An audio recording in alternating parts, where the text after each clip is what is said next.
Hello students, I am your facilitator Dinesh Ankiaries and I am going to express answer key of half yearly exam 2022-23 class 12th English compulsory जिला समान परीक्षा बाड़मेर। पहला जो section है reading का, तो इसमें पैसेज से शुरू करेंगे और लास्ट टेक्स्ट बुक के क्वेश्चन तक चलेंगे। लेकिन आपको ये वीडियो लंबा हो सकता है तो उसको हम 2 पार्ट में बनाएंगे, लेकिन आपको स्किप नहीं करना है, पूरा देखना है और समझना है, क्योंकि इस वीडियो के माध्यम से आप की जो बोर्ड एग्ज़ाम आने वाली है उसकी भी तैयारी कर सकते हो। तो चलते हैं पैसेज की ओर। सबसे पहला क्वेश्चन पैसेज का है, जिसमें सबसे पहले आपको पैसेज को पढ़ना है। पैसेज को पढ़ेंगे तो हमारे को ये नॉलेज होगा कि ये इंडियन इंडस्ट्री यानी भारतीय उद्योग के बारे में पैसेज है। फिर चलते हैं हम क्वेश्चन की तरफ। क्वेश्चन की जो लैंग्वेज है उसको पढ़ समझते हैं। What is the main reason for industrial sickness in our country. ये कहा गया है कि इंडस्ट्रियल सिकनेस मतलब औद्योगिक बीमारी, सिकनेस यानी बीमारी, हमारे देश में जो उद्योगों की बीमारी है उसका मेन रीज़न कारण क्या है। तो इसका आंसर लिखना है, the main reason for industrial sickness in our country is business and industrial managers have not keen able to look beyond the immediate future. कि उनको ये पता नहीं है, जो उद्योग धंधों के जो मैनेजर है उनको ये पता नहीं है कि आगे आने वाले भविष्य काल में किस प्रकार से देखना है, उद्योगों को कहाँ तक ले जाना है, उनको पता नहीं। इस कारण से हमारे उद्योग धंधे पिछड़ते जा रहे हैं। Second question, what are shortcomings for Indian industrialists have been highlighted by the author. Shortcomings का मतलब है कमियाँ। भारतीय उद्योग जो शास्त्री है उनकी जो क्या कमियां हैं वो ऑथर ने हाईलाइट की है, मतलब बताई है, गिनाई है। तो उसका आंसर है कि इंडियन इंडस्ट्रियलिस्ट यानी जो उद्यमी हैं, उद्योग धंधे करने वाले हैं, have not been able to share the petty shopkeepers mentality. यानी कि जो पेटी का मतलब है जो छोटे दुकानदार हैं उनकी मेंटेलिटी को वो नहीं जान पा रहे हैं। And our highly educated management has stacked along merrily and without concern. और जो हाई एजुकेटेड मैनेजमेंट है उनको पता नहीं है उनकी चिंताओं के बारे में, उनके जो इश्यूज है उनके बारे में, छोटे दुकानदारों तक ये नहीं पहुंच पा रहे हैं। इस कारण से ये कमियां गिनाई है लेखक ने भारतीय उद्यमियों की।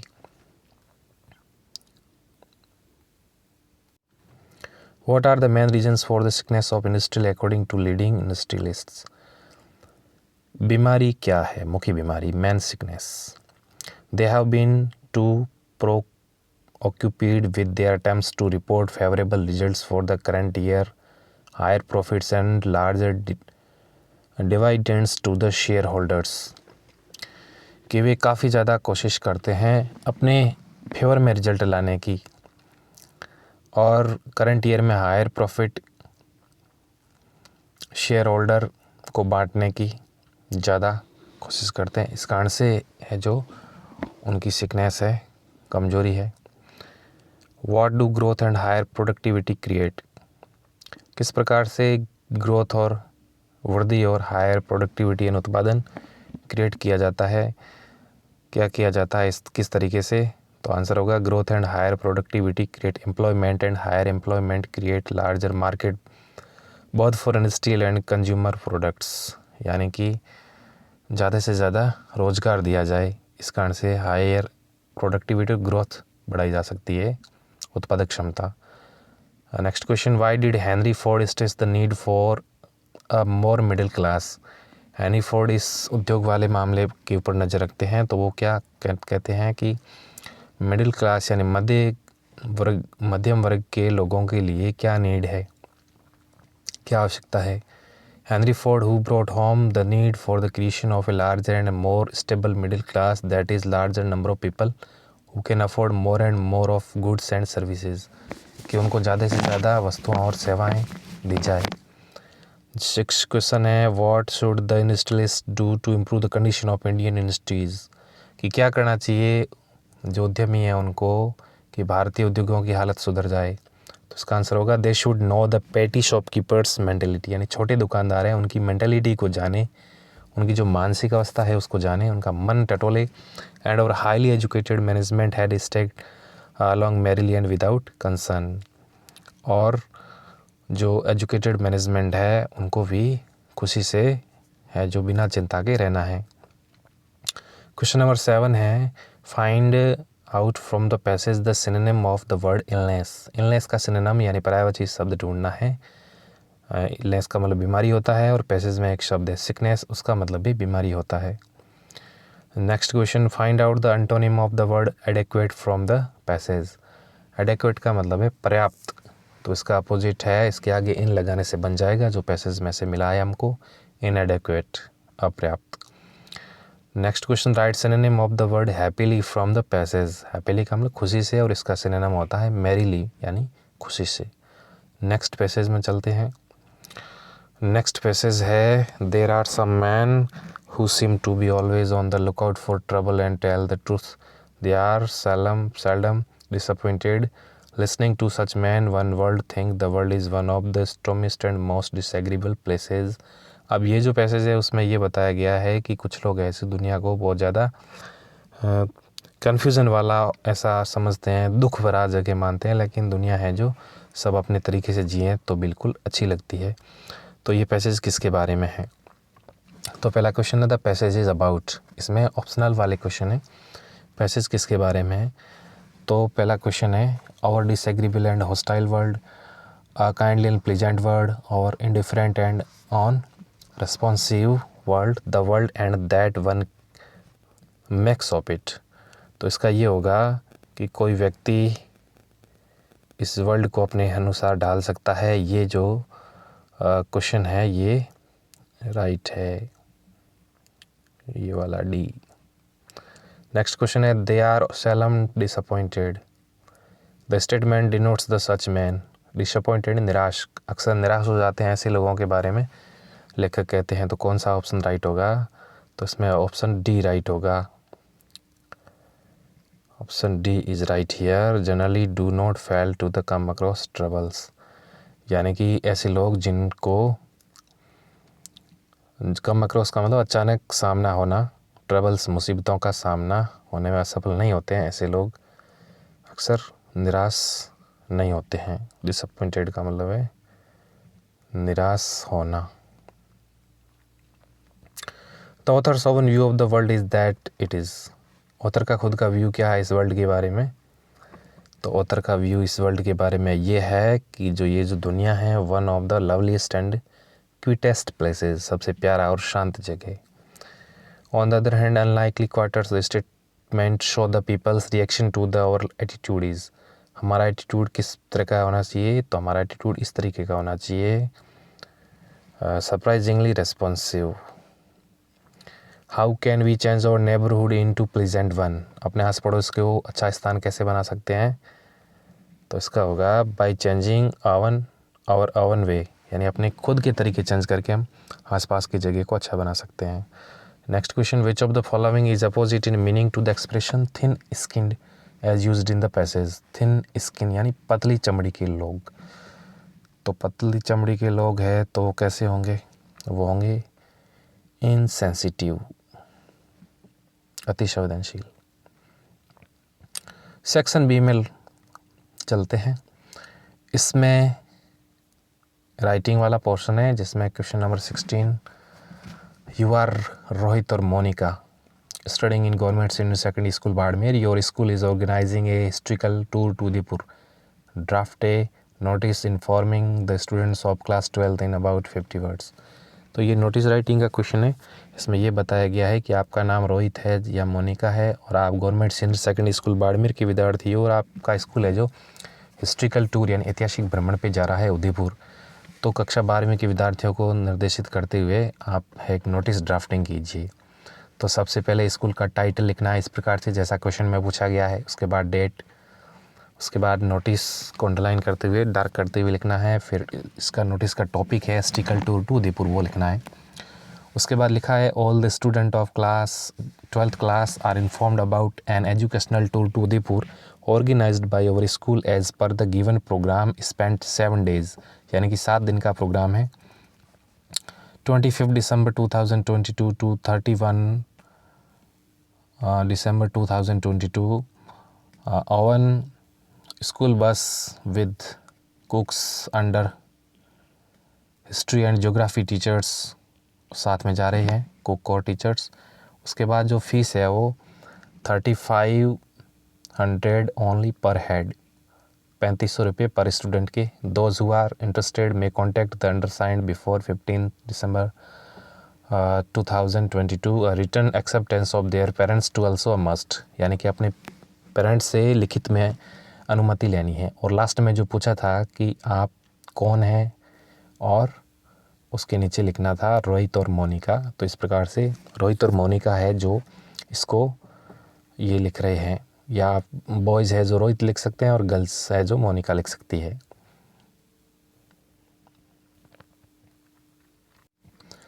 इसके ऑप्शन में एक क्वेश्चन है, you want to sell your newly built house, draft and advertisement giving essential details such a location, facilities, distance from main places and rate.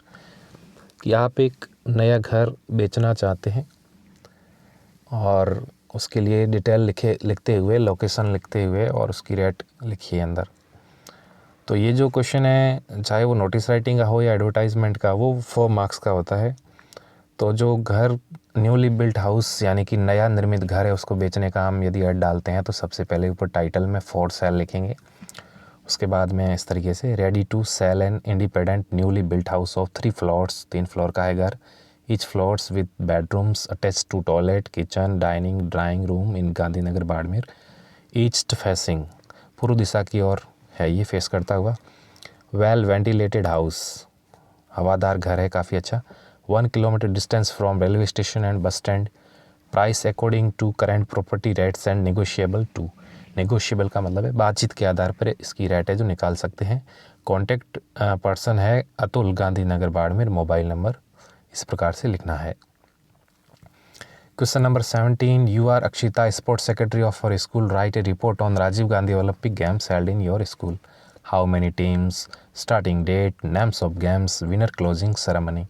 तो ये राजीव गांधी खेल, अभी ओलंपिक खेल, ग्रामीण ओलंपिक खेल है जो अभी चले थे गांव में पिछले महीनों में, तो उसमें किस प्रकार का ये कार्यक्रम हुआ था उसके बारे में लिखना है। तो सबसे पहले टाइटल में लिखेंगे राजीव गांधी ओलंपिक गेम्स, उसके बाद जो रिपोर्टर है उसका नाम जैसा पेपर में पूछा है वैसा लिखना है, भाई Akshita, sports secretary of GSS Nimbalkot, इस प्रकार से। उसके बाद उस जगह का नाम, उस डेट का नाम, जब गेम्स स्टार्ट हुए, तो इस प्रकार से ये लिखा जाना है।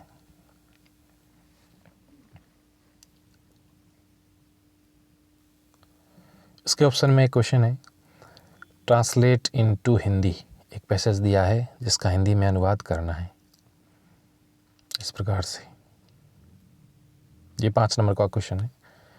उसके बाद क्वेश्चन नंबर 18 में letter writing, imagine that you are PTI of your school, write a letter to dealer for placing an order for some sport items required for your school. कि मान लीजिए आप अपने स्कूल की पीटीआई हैं और एक डीलर को लेटर लिखिए जिसमें कुछ खेलकूद की सामग्री स्कूल को ज़रूरत है, मंगाई है आपने। तो इस प्रकार से सबसे पहले विद्यालय का नाम, फिर डेट, फिर सामने वाली कंपनी, सब्जेक्ट में जो मंगवाना है वो लिखना है, डियर सर सैल्यूटेशन करते हुए, फिर डिटेल देनी है कि इस हिसाब से जो हमें वस्तुएं मंगवानी है। उसके बाद इस तरीके से देखना है, लास्ट में लिखना है पीटीआई मानते हुए अपने आप को। मैंने ये गोविंद सिद्धू अनुमानित रूप से लिखा है। इसके ऑप्शन में एक और जॉब एप्लीकेशन का लेटर है, you are Harshit Chaudhary, living at 35 Teja colony, Kota, write a job application to the manager, Lions energy Mumbai, for the post of computer operator, give your CV, curriculum vitae, resume भेजना है। जॉब एप्लीकेशन में resume ज़रूरी होता है, 2 page में लिखनी है ये एप्लीकेशन, 1 पेज में एप्लीकेशन, सेकंड पेज पे रिज्यूमे होगा, करिकुलम विटे और सीवी। सबसे पहले एड्रेस, जैसे पेपर में पूछा है, यहाँ पे देखिए आप, यहाँ पे पेपर में पूछा गया है, यहाँ पे एड्रेस 35 तेजा कॉलोनी, कोटा, तो उसको हमने लिखा है यहाँ पे। उसके बाद डेट किसको लिखना है, रिलायंस एनर्जी मुंबई, इसको लिखना है, तो इसको हमने लिखा ये मैनेजर यहाँ पे। उसके बाद application for the post of the computer operator, कैसे सेलेक्ट करना है, इस हिसाब से जैसा कि पैसेज में दिया गया है, for the post of computer operator, इस प्रकार से सब्जेक्ट लिखना है। फिर लिखना है दिस इज़, सैल्यूटेशन के बाद लिखना है this is with reference to your advertisement in your newspaper, कि किसी न्यूज़पेपर में ये एडवर्टाइजमेंट था, या न्यूज़पेपर का आप नाम भी लिख सकते हैं। उसके बाद उस डेट में था पोस्ट के लिए, I am working with Cairn energy in Barmer now as my families station in the Mumbai, कि मेरा परिवार मुंबई में है। It is too difficult to the job and to serve my old parents, कि मेरे माता पिता बुजुर्ग है और यहाँ पे मैं जॉब नहीं कर सकता, मुश्किल काम है। And it is also difficult to fulfil my social duties simultaneously, यानी साथ साथ मुझे सामाजिक कर्तव्य भी निभाने हैं। I am there for is great need a job in Mumbai, इसलिए मुझे मुंबई में ज़रूरत है।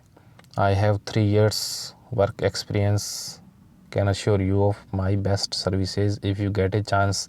आई am closing my CV for your perusal, कि मैं ये भेज रहा हूँ CV, योर्स फेथफुली हर्षित चौधरी। CV इसका साथ में ऐड है।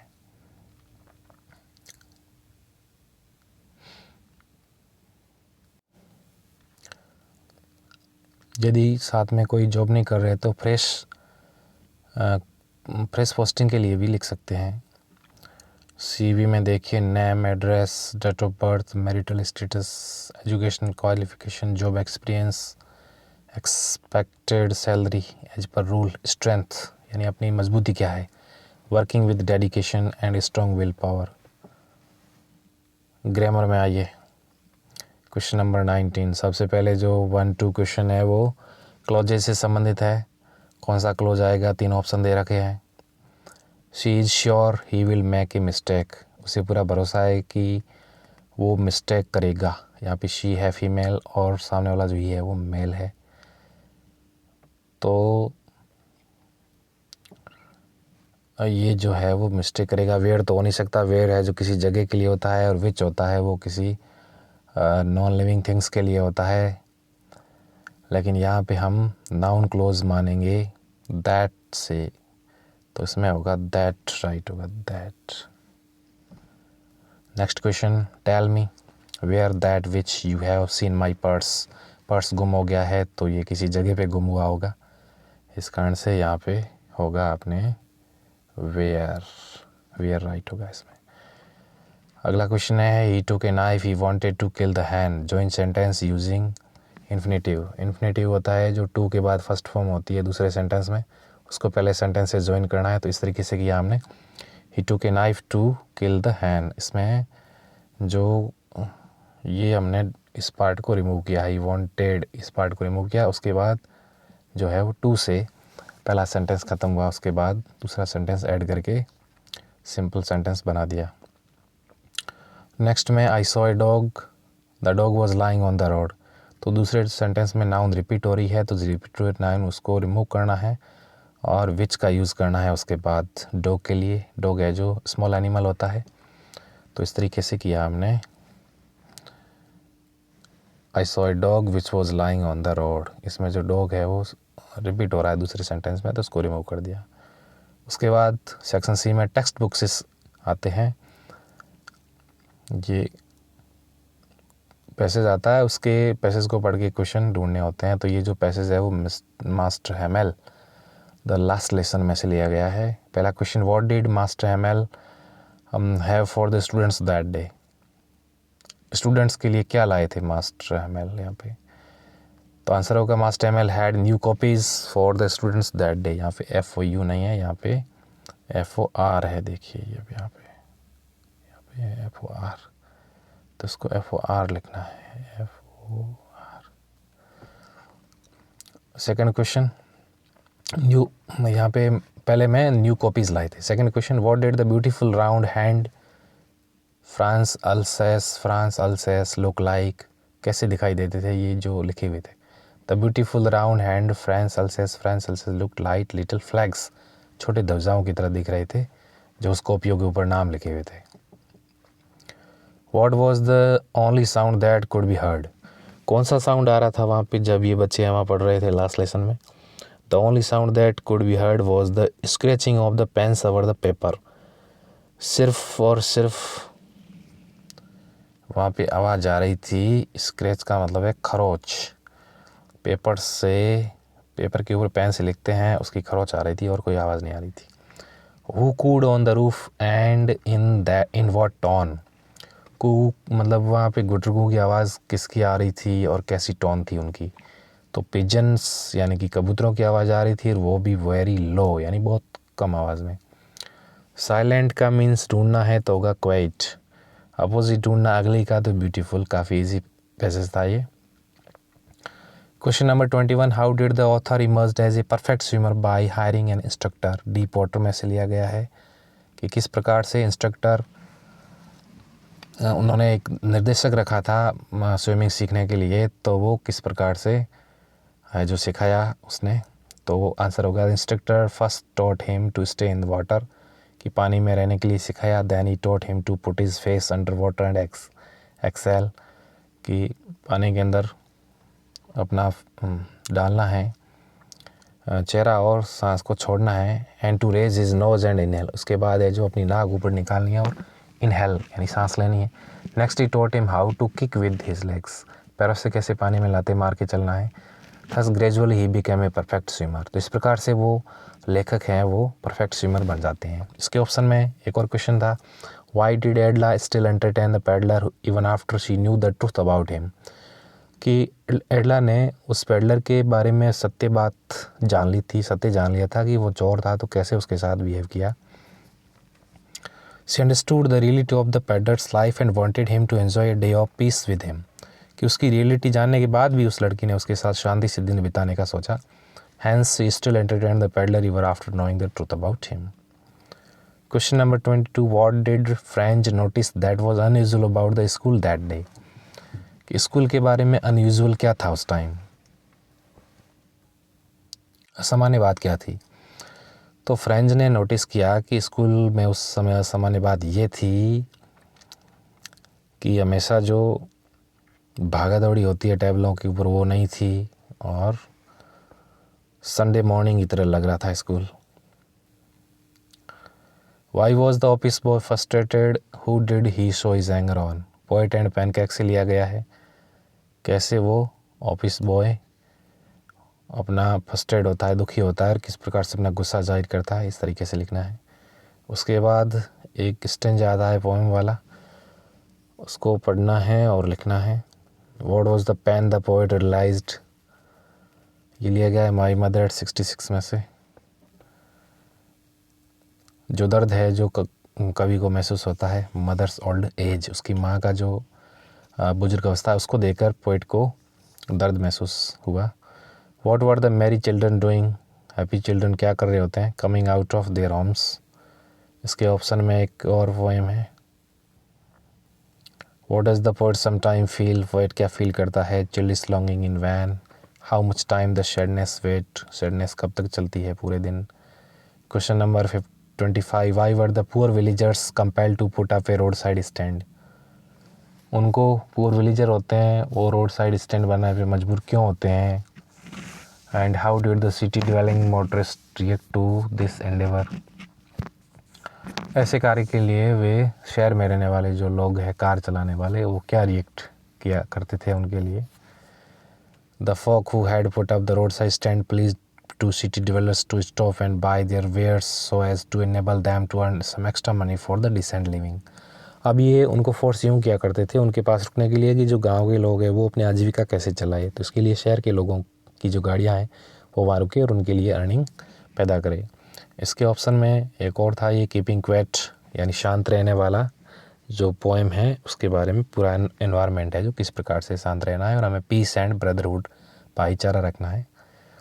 26 क्वेश्चन के जो में दो क्वेश्चन है।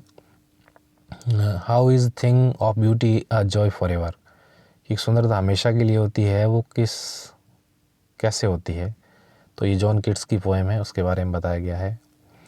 अगला है what does the poet want for the children of the slums, कि जो झुग्गी झोपड़ के बच्चे होते हैं उनके बारे में पोएट क्या कहना चाहता है। How can their lives be changed, उनकी लाइफ कैसे चेंज हो सकती है, तो वो उनके बारे में ये बिलीव करता है कि उनकी लाइफ है उनकी तक एजुकेशन और दूसरे रिसोर्सेज पहुंच जाए तो वो उनकी लाइफ में गरीबी दूर हो सकती है। Question number 27, describe briefly the scene at the third level of Grand Central station. ये जो विस्टास बुक है उसमें से द थर्ड लेवल लेसन है, उसमें से लिया गया कि थर्ड लेवल जो ग्रैंड सेंट्रल स्टेशन है वो चार्ली ने देखा वो कैसा था। तो ये कहेंगे Charlie says that the rooms on the third level were smaller than that of the second level. Second level के बजाय वहाँ पे रूम छोटे थे, वहाँ पे जो टिकट विंडोज़ थी, ट्रेन गेट्स, इंफॉर्मेशन बूथ सारे ओल्ड फैशन के थे।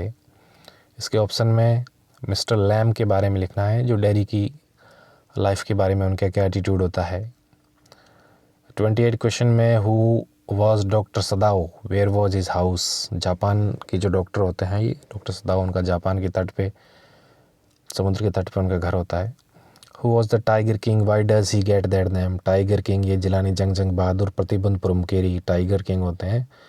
वो अपनी जो बचपन की जो कहानी होती है उसकी जो वाव होती है उनकी कि मैं 100 टाइगर को मारूंगा, तो ऐसे वो टाइगर को मारने के बाद है जो टाइगर किंग कहलाते हैं, ऐसी कहानी है। क्वेश्चन नंबर 30 में the narrator was talking about the third level of. इसमें सारे ऑप्शनल क्वेश्चन है, इसमें ABCD वाले ऑब्जेक्टिव टाइप है। The narrator was talking about the third level of, कि लेखक के अनुसार थर्ड लेवल कहाँ पे होता है। तो थर्ड लेवल है जो वो होता है ग्रैंड सेंट्रल स्टेशन पे। सी ऑप्शन राइट है, ऑप्शन सी ये वाला। अगला क्वेश्चन है the tiger king became king at the age of. कौन सी एज में ये टाइगर किंग है जो राजा बनते हैं। तो ये टाइगर किंग है जो राजा बनते हैं अपने 20 ईयर्स, ये 20 ईयर्स की एज में बनते हैं राजा। उसके बाद following gas causes global warming. Global warming के लिए उत्तरदायी गैस कौन सी है। Carbon dioxide. For higher education doctor सदाओ's father sent him.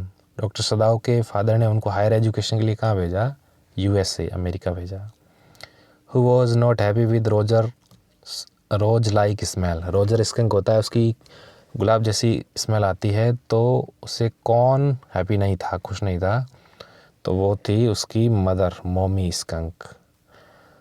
Last question Derry was suffering from. Derry किससे पीड़ित था। तो डेरी का जो चेहरा है वो एक साइड में जला हुआ था, यानी कि उसका जो चेहरे की जो दिखावा था वो कॉम्प्लेक्स, यानी चमड़ी जो थी वो इन्फीरियरिटी यानी कि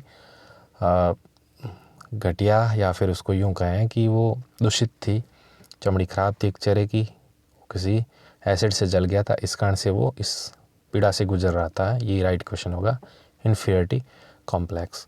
तो इस प्रकार से ये जो है क्वेश्चन पेपर कंप्लीट होता है। इसको हमने एक पार्ट में ही समेटने की कोशिश की।